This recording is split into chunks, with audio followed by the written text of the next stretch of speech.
L'usine Peugeot de Sochaux naît sur la plaine de l'Allan, nom de l'un des affluents du Doubs. Cette plaine est large, marécageuse au sud, aux abords de la rivière, et dominée au nord par la colline du Fort-Lachaud. L'espace est singulier, vaste et plat, ce qui tranche avec une région marquée par les reliefs et les vallées. Enfin, cette plaine est traversée par la route nationale qui relie à l'ouest la ville de Montbéliard à celle de Sochaux, plus à l'est. Sur place, il y a déjà quelques petites affaires, comme les établissements Rossel, les fonderies du cousin Louis Peugeot, une brasserie qui appartient au propriétaire d'un domaine qui, au centre de l'image, marque le paysage. En 1912, l'usine de Sochaux s'élève autour de 3 bâtiments. Elle s'agrandit très vite, puisqu'elle traverse la route nationale dès la fin des années 1920. Mais le gros effort porte sur la conquête à des terrains situés au nord de la route nationale, une conquête qui dure sans interruption des années 30 aux années 60. L'expansion est si rapide que la deuxième phase de croissance s'engage alors que la conquête du Nord n'est pas achevée. Cette deuxième phase se porte sur les terrains sud, entre la nationale et la rivière. À partir des années 50, l'usine repousse les marécages. La rivière est canalisée et les ateliers industriels s'étendent sans discontinuité de l'est à l'ouest de la plaine. Troisième moment enfin, le déplacement de l'Allan, à la fin des années 80, offre de nouvelles surfaces industrielles, condition nécessaire pour inventer une nouvelle usine capable de relever les défis modernes. Reprenons pas à pas les grands moments de cette évolution.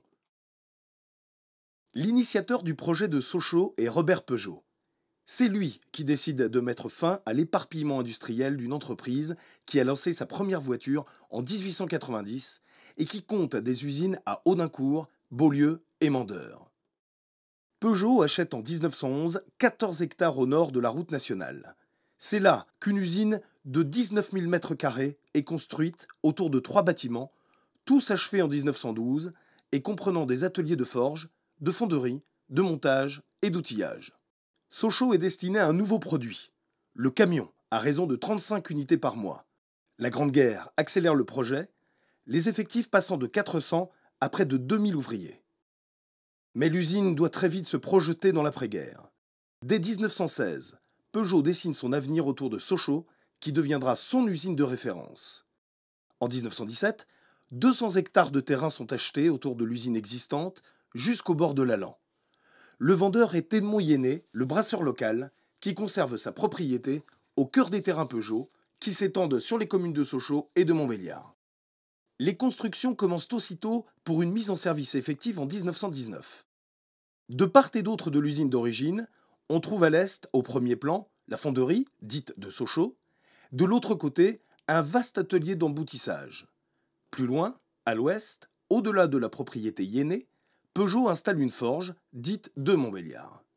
C'est le clou de cette nouvelle usine. Elle est immense, 18 000 m² pour approvisionner toutes les usines Peugeot. Elle est moderne, inspirée par celle de Ford aux États-Unis.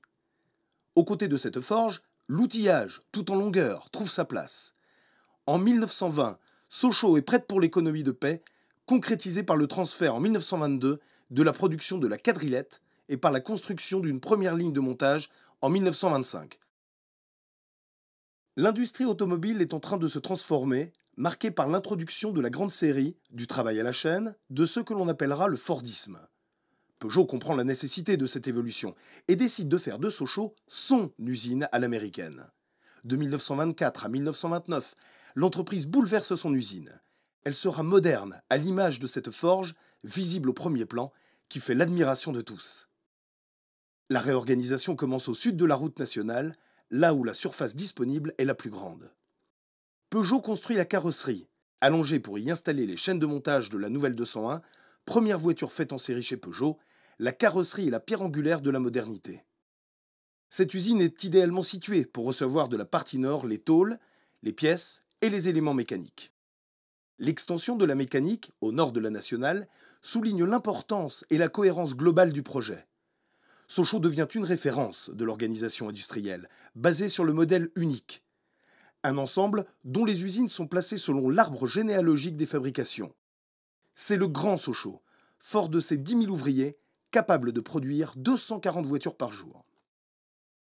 Avec la crise économique, Peugeot passe à l'offensive, en lançant dès 1935 la série 02, une offre plus large, construite autour des 402, plus tard des 302 et 202. L'usine de Sochaux accroît sa puissance et ses surfaces. Au nord, l'emboutissage s'étend jusqu'aux abords de la propriété Yenné. La fonderie pousse l'usine un peu plus près de Sochaux. Au sud de la nationale, l'unité de carrosserie reçoit un bâtiment de stockage, tout en hauteur, pour abriter avant expédition une production qui est en train de faire passer Peugeot du 3e au 2e rang des constructeurs français. Sochaux attire. 16 000 ouvriers y travaillent. Sochaux rayonne. Le FC Sochaux, première équipe professionnelle créée en France, remporte en 1937 la Coupe de France de football. Les années sombres de la guerre et de l'occupation marquent durement la région. Dirigées par une main de fer par Ferdinand Porsche, les usines sont bombardées le 16 juillet 1943. L'outil industriel, mais aussi la ville sont touchés. On dénombre 120 morts et 250 blessés. À tous les niveaux, la résistance se développe et des sabotages ralentissent l'activité de l'usine. Arrestations, déportations et disparitions, le monde de Sochaux est ébranlé. Tout bascule en 1944. En partant, les armées d'occupation pillent l'usine pour équiper celle de Daimler et de Volkswagen. Sochaux est vide et plus de 30 années d'efforts sont à reconstruire. L'usine doit se relever au plus vite autour de la nouvelle 203, produite en modèle unique. Il faut réparer et rééquiper le site. Une occasion de plus pour se moderniser. Sochaux pousse encore l'expansion. Les 4 usines d'amont, soit d'ouest en est, la forge, l'emboutissage, la mécanique et la fonderie, toutes situées au nord de la nationale, s'agrandissent. À cet instant, les ingénieurs constatent qu'il n'y a plus de place disponible. Et pourtant. Avec le lancement de la 403 en 1955 et la prolongation de la 203, l'usine cherche des surfaces. Et elle en trouve. Sochaux passe de 300 à 400 000 m², de 30 à 55 véhicules à l'heure, avec un effectif qui va de 14 à 16 000 personnes seulement par manque de main-d'œuvre. Dès le milieu des années 1950, commence la conquête des terrains sud, dans un espace naturel difficile du fait de la nécessité d'aménager des terrains marécageux en allant jusqu'à canaliser la rivière. Cette conquête commence par la construction de 2 usines, les mécaniques et Tôleries Sud, soit l'extension de 2 ateliers, toujours en activité, au nord de l'usine. Ce sont 2 constructions essentielles pour dépasser les 100 voitures à l'heure. Au nord de la route nationale, la propriété Yenné est grignotée, puis définitivement engloutie par l'emboutissage, qui prend la surface nécessaire à la production de masse, c'est-à-dire bientôt 150 voitures à l'heure. Au même moment, la forge double de surface, en récupérant tous les derniers terrains disponibles. C'est dorénavant dans la partie sud que Sochaux poursuit encore sa croissance. En 10 ans, de 1955 à 1965, la carrosserie passe de 70 000 à 150 000 m². Elle compte 17 km de chaînes et de convoyeurs. Elle se prolonge à perte de vue. Depuis déjà quelques années, de gigantesques convoyeurs enjambent une route nationale que les pouvoirs publics tardent à vendre à Peugeot. Ces convoyeurs apportent les caisses et les éléments mécaniques du nord vers le sud, des usines d'amont vers l'aval, vers un centre de montage étiré d'est en ouest sur toute la longueur du site qui devient le centre de gravité de Sochaux.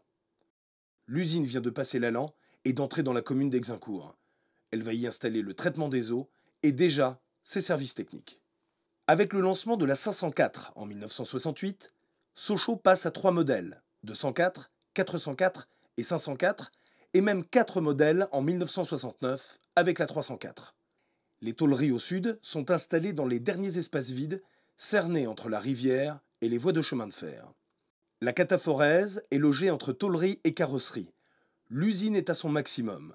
Passée progressivement à 2 équipes à partir de 1955, elle atteint 250 voitures à l'heure en 1969, 300 voitures à l'heure en 1973. L'effectif fait un bond, 25 000 personnes en 1965, 35 000 en 1970. L'essor est tel que l'augmentation de la production s'est réalisée au détriment de la cohérence d'organisation, de la limpidité industrielle du Grand Sochaux de 1929. Au début des années 80, la crise de l'automobile est un choc pour Sochaux. C'est la fin du Fordisme et la mise en place d'un nouveau système productif inspiré du modèle japonais. Ainsi arrive le juste à temps la robotisation et ses gains de productivité, autant d'éléments indispensables pour lutter contre une concurrence très rude. Une performance qui a son coût social, avec des effectifs qui fondent. L'usine de Sochaux est alors repensée autour d'un projet quasi pharaonique, détourner l'Allan dans le futur canal Rhin-Rhône pour conquérir plus de 11 hectares de nouveaux terrains industriels, là où toute la cohérence du site peut être réinventée. Sur la partie sud-est, plusieurs bâtiments sont construits, tous reliés au site par des convoyeurs. Nouvelle peinture de 61 000 m² et un centre d'habillage caisse cadencé à 900 voitures jour pour des modèles supérieurs comme les 405 et 605. Sous le nouvel habillage caisse, une unité de montage de 143 000 m² est mise en service. L'ancienne usine de mécanique est dans le même temps remise à neuf. 100 ans après sa naissance, l'usine de Sochaux reste un centre de production essentiel, spécialisé dans le milieu de gamme pour un groupe devenu multimarque. Les Peugeot 3008 et 5008, tout comme la Citroën DS5 en sont l'illustration. En un siècle, le site ne s'est pas seulement considérablement agrandi. Confiné au nord de la route nationale, il s'est développé au plus près d'une rivière qu'il a fini par dévier pour en occuper la surface. Mais des ateliers ont aussi disparu, comme la fonderie. Sochaux est passé de l'artisanat à l'industrie, du modèle américain au modèle japonais, de l'industrie de main-d'œuvre à la logique des plateformes. Sochaux est à l'image du groupe PSA, avec sa capacité à s'adapter à un monde économique en mutation, il est devenu un élément de pérennité.